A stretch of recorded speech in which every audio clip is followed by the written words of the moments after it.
Sorry ওই কাঠের চশমা চোখে দিয়ে ঘুরেন নাকি? হ্যাঁ, দেখে শুনে পছন্দ পারেন না? শুনে তারা হয়েছিলাম তো খেয়াল করতে পারিনি। সরি বললে সবকিছু সমাধান হয়ে যায়, বুঝছেন? বললাম না সরি, ঠিক আছে। হ্যালো, ব্যবহার তো খারাপ একটা মানুষ হতে পারে। I can not imagine. একে তো একটা মেয়েকে ধাক্কা দিলেন, তার সব শপিং এ ফেলে দিছেন। আপনার মধ্যে যে মিনিমাম ওই যে ওইটা কি বলো এটা? এক্স্যাক্টলি ওইটা নাই না। প্রথমত আপনি মেয়ে, যেটা আমি একদম ভালো মানুষ, আপনারা একদম এখানে সোজা করে দিতাম। ধাক্কা আমি একা দিচ্ছি, আপনিও তো ধাক্কা দিচ্ছেন। আমি তো কোনো কমপ্লেন করি নাই, তারা ওরাই ছিলাম, ধাক্কাকে লেগে গেছে, এই জন্য আমি আপনাকে সরি বলছি। আপনি তো আমার সময় ব্যবহার করছেন। সাউন্ড কোথাকার।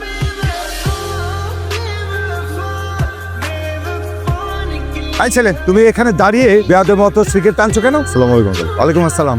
আমি যদি ভুল না করি, ছোটবেলা থেকে শুনে এসেছি সিগারেট টেনে টেনে খাওয়ার, এটা বেয়াদবের মতো করে খাওয়া যায় নাকি? সরি, এটা তো আমি জানতাম না। আর চায়ের দোকানে তো আঙ্কেল চা সিগারেটই খাবো, তাই না? আপনিও খাচ্ছেন চা, চুমুক দিয়ে খান, স্নিগ্ধ লাগবে, সতেজ লাগবে। তোমার কথাবার্তা তো বেয়াদবের মতো। একজন শিক্ষকের সামনে দাঁড়িয়ে কিভাবে আচরণ করতে হয় সেটা কি তোমার বাবা মা শেখায় নাই?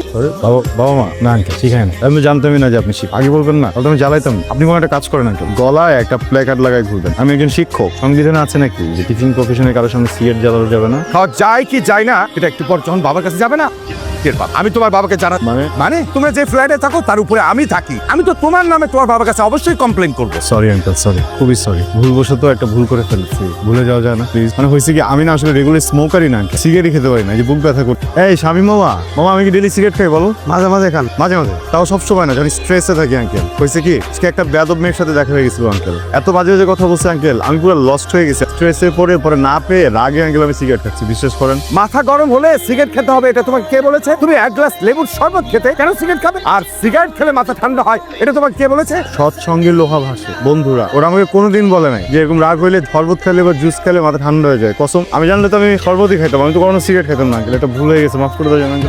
তোমাকে ক্ষমা করা যাবে না, আর আমি তোমার বন্ধুদের নামেও তোমার বাবার কাছে নালিশ করবো। বাবাকে বলবেনি? হ্যাঁ অবশ্যই, শিওর বলবে? অবশ্যই। মাফ করা যায় না? না, কোনো মাফ করা যায় না, কোনো হবে না। যদি আর কোনদিন সিগারেট না খাই তাও মাফ করা যায় না? না, ঠিক আছে, ঠিক আছে মানে মামা আরেকটা সিগারেট দাও তো, আরেকটা দাও।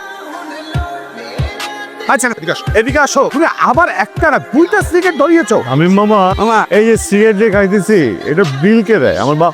আপনার আব্বা। অন্য কারো বাপের টাকা তো খাই না, তাহলে মানুষের তো গায়ে লাগে কেন? বুঝি না। এই ছেলে, এই কথাগুলো কাকে বলছো, কোন উদ্দেশ্যে বলছো? আমি কিন্তু বুঝতে পেরেছি। আমি তোমার বাবার বয়সী লোকের সামনে কিভাবে কথা বল সেটাও শিখোনি তুমি। আমি মামা এই মহল্লায় অনেকে মাইর খাইতো, বুঝছো? হাজারে লোকে ভরে গেছে, খালি বাপের বয়সী এই জন্য মাইরটা খায় না। ঠিক আছে, কে মার খায় একটু পরে টের পাবে। আমি তোমার বাবার কাছে গিয়ে তোমার নামে নালিশ। না, আমি আসতেছি তো।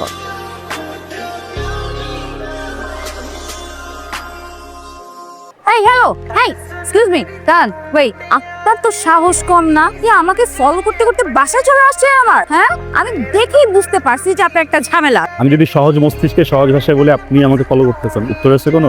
আপনার না ইমিডিয়েটলি একজন সাইকিয়াট্রিস্টের কাছে যাও। ওর এটাও হতে পারে আপনি অনেক মিথ্যা কথা বলবেন। আপনি হয়তো এখন বলবেন আপনি এই বাসাতেই থাকেন। আমি এই বাসাতেই থাকি। ফ্ল্যাট নাম্বার কত? ফোন নাম্বার জিজ্ঞেস করলেন না, পছন্দের রং জিজ্ঞেস করলেন না, পছন্দের খাবার জিজ্ঞেস করলেন না, সোজা ফ্ল্যাট নাম্বার। এই আপনার চেহারাটা আয়নায় দেখেন নাকি সারাক্ষণ মোবাইলের ফিল্টার দিয়ে তারপর চেহারাটা দেখেন? এই বাদরের মতো চেহারা, এই চেহারা দেখে কোনো মেয়ে, আমি তো দূরের কথা, কোনো মেয়ে ফোন নাম্বারও চাইবে না আপনার, ফ্ল্যাট নাম্বার তো দূরের কথা। ধরুন, একদম ঠিক কথা বলছেন। বাদরের মতো চেহারা না, বুঝছেন না? আমি কোনো কারণ ছাড়াই শান্ত মনে আমার বাসায় যাচ্ছিলাম, হঠাৎ করেই কোনো কারণ ছাড়া পিছন থেকে একটা মেয়ে আমাকে ডাক দিল, কারণ ছাড়াই কথা বলা শুরু করলো। অকারণে এত কিছু ঘটায় ফেললো কেন জানেন? কারণ সে কারণ ছাড়াই আমাকে পছন্দ করে। আমার চেহারা যদি খারাপ হয় আর এই মেয়েটা যদি আমাকে পছন্দ করে, তার মানে কি জানেন? ওই মেয়েটা রুচতেছেন। ভালো থাকবেন। সরি। আই খবরদার, তুই আরেকবার আমাকে সরি বলবি না, আর বাবুও বলবি না। এই তোর না আমি বারণ করছি তোমার সাথে কথা বলতে না, ওর চরিত্র সমস্যা আছে, ওর জন্য এত কিসের যন্ত্রণা?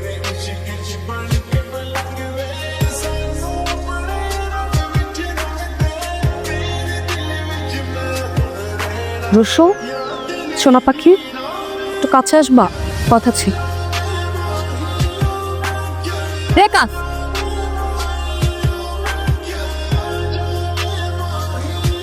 পুকি, হ্যাঁ পুকি, কোত্থেকে আসছো?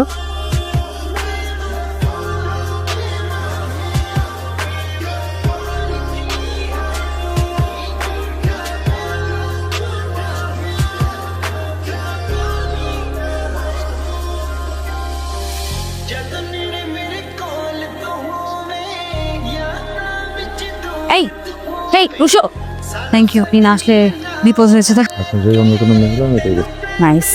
আমার জায়গায় অন্য কোনো মেয়ে হলে আপনাকে অনেক থ্যাঙ্কস দিত অ্যান্ড অবশ্যই একটা ট্রিট দিত। আমিও আপনাকে একটা ট্রিট অবশ্যই দিব কালকে রাত বিকেল 4টায়। ওকে, রেডি থাকবেন। আপনার রিলেশনশিপ ছিল? আই মিন আপনি you had a girlfriend? Oh my god, কয়দিনের জন্য ছিল? একটা কথা বলবো, আমি আজ পর্যন্ত যতগুলো প্রেম করেছি এর অর্ধেক পরিমাণ প্রপোজাল আপনি কখনো Obviously. এটা আসলে No doubt that.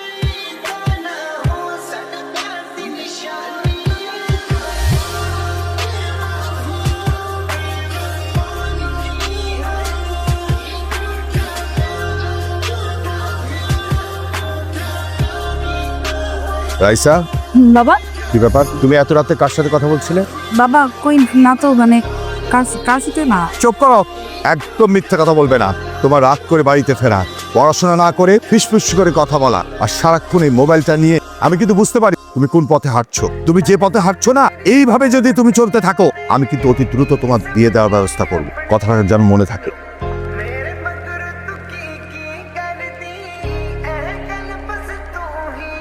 কি অবস্থা? হঠাৎ এত আর্জেন্টলি কেন ডাকছেন? কি কথা? বলতে তো চাই, আহস হচ্ছে। আপনি আমাকে কিছু বলেন আর আপনার সাহস হচ্ছে না, কি বলেন? ওকে, বিদিন উইদাউট, এবার বলেন। এটা বন্ধ করবেন, বলতে সুবিধা হবে প্লিজ।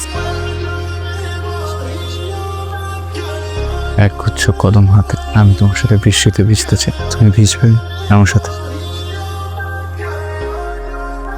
আসলে আমার মা আমার বাবাকে ছেড়ে চলে যাবার পর থেকে বাবা প্রেম ভালোবাসা একদম পছন্দ করেন না, সহ্যই করতে পারেন না। আমার বাবার একটাই স্বপ্ন আমি আমার স্টাডি কমপ্লিট করি, তারপর সেটেলড হয়ে ওনার পছন্দ অনুযায়ী পাত্রের সাথে বিয়ে হই। আমার বাবার স্বপ্ন ভেঙে দিয়ে, তাকে কষ্ট দিয়ে আমি কারোর সঙ্গেই ভালো থাকতে পারবো না, আপনার সাথেও না। আই নো আপনি অনেক কষ্ট পাচ্ছেন। I really don't want to hurt you, but I don't have any way, sorry.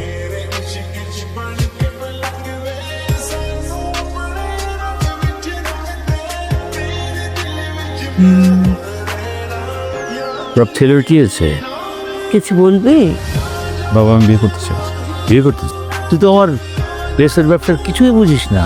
বাবু আমি এত কিছু জানতে চাইনি, তাই না? সিম্পল একটা কথা বলেছি, আমি বিয়ে করতে চাই। যে কথাটার মানে আমি বিয়ে করতে চাই। আর বিয়েটা যদি 2 দিনের ভিতর না হয় খুব খারাপ হয়ে যাবে, এটা মাথায় রেখো। আসলে একটা স্পেশাল কারণে দ্রুত বিয়ে করে ফেলতে হয়েছে আমাকে। আমি জীবনে একবার ভালোবেসেছি, ভয়ঙ্করভাবে ভালোবেসেছি একটা মানুষকে, রাইসা। আমার প্রথম ভালোবাসা। কিন্তু রাইসার সাথে আমার কখনোই কোনো সম্পর্ক ছিল। প্রথম যখন আমি ব্যাপারটা বুঝতে পারলাম, আমি ডিরেক্টলি গিয়ে ওকে বলেছি যে আমি ভালোবাসি, আমি বুঝিয়েছি, কিন্তু ও না করে দিয়েছে।